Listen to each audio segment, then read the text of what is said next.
we talk about how to fill in musical space? That's kind of a broad subject, but there's probably a lot of opportunity to talk about different things in there. It's important because we need to sustain interest through our piece. So whatever we're doing, you want to make sure that as that space happens, you're kind of replacing it with something else. Unless the idea is to deliberately include space in your music, which of course you could do. You could have an ambient piece with lots of space. But oftentimes, that space is filled. And if you're working in orchestration, you'd be doing things with the orchestration to kind of compensate. But let's say we were working with just musical ideas to begin with. We didn't have any orchestration to kind of support that space filling, and we had to do it through music. Let's start with a melody. So we'll do...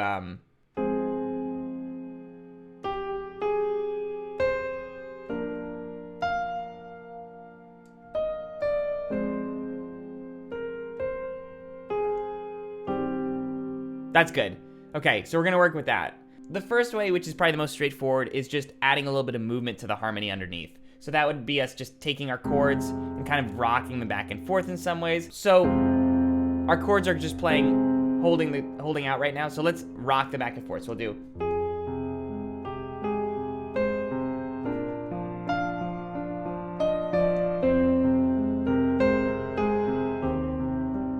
That's super straightforward, and already we filled all the space. Okay, so that's one way we can accomplish it. Just adding some movement. Lots of ways you could do that. It doesn't have to be that pattern necessarily. It could be...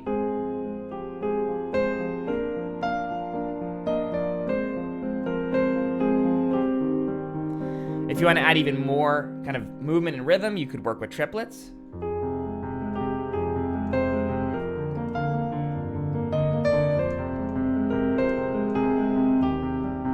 Right? You can work with 16th notes,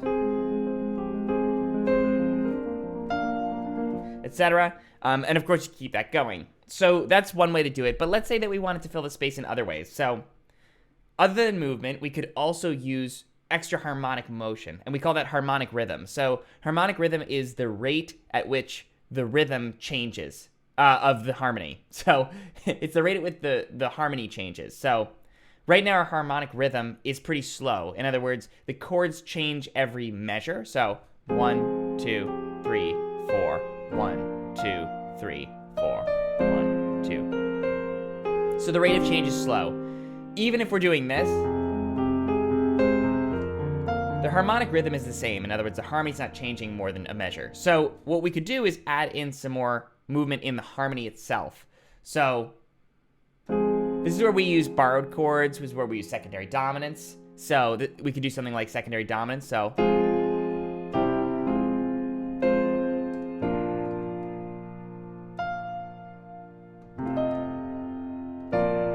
don't really like that, but we'll just... So basically what we're doing is we're using extra chords to kind of add movement in between. I wouldn't do that one exactly. I would probably do, let's say...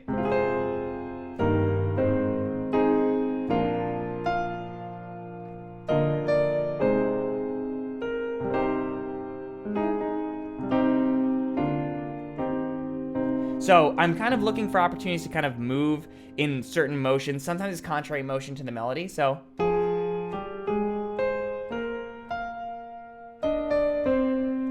we could do that.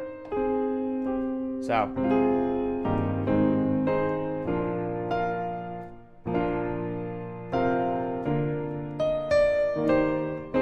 there we go. Or...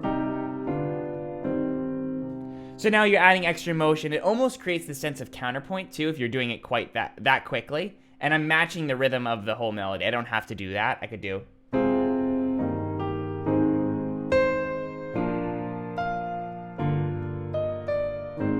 and then it's still the same harmonic rhythm. It's just not, right on the beat. The other thing we could do is add some counterpoint. So counterpoint is going to fill in against the melody. And counterpoint, generally, you want to be less active than the melody itself. Because if it's more active than the melody, then you risk it kind of taking the spotlight, essentially.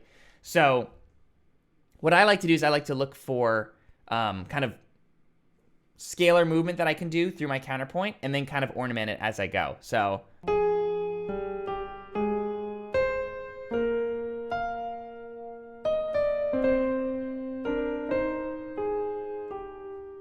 Okay, so that's a nice scalar thing. So, right, we can do other things. I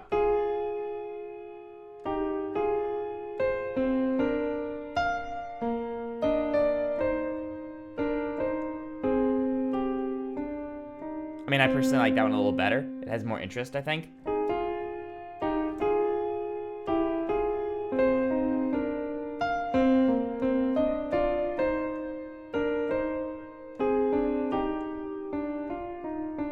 Now, what I'm trying to do as I'm improvising this is I'm trying to make sure that when the melody stops moving is when the counterpoint moves a little bit more. So you'll notice, if you want to really kind of make this effective, so bum, ba-dum, so ba has a long hold, so you could do.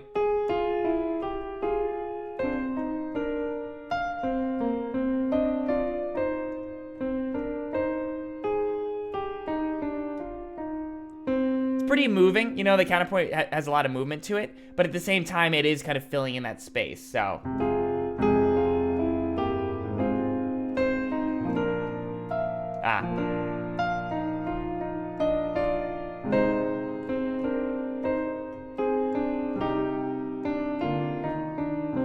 I'm kind of improvising this, so, you know, making mistakes and stuff like that, but you get the idea. What we're doing is we're filling in that space. So what started off as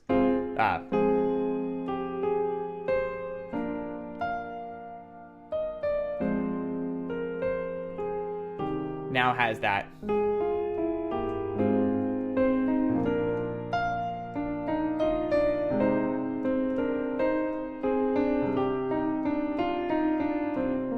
And of course, you know, it's not that you're going to do this in every single piece all the time, but this is for instances where you want to kind of add extra push and drama to your music, extra movement, and you want to keep that narrative moving forward.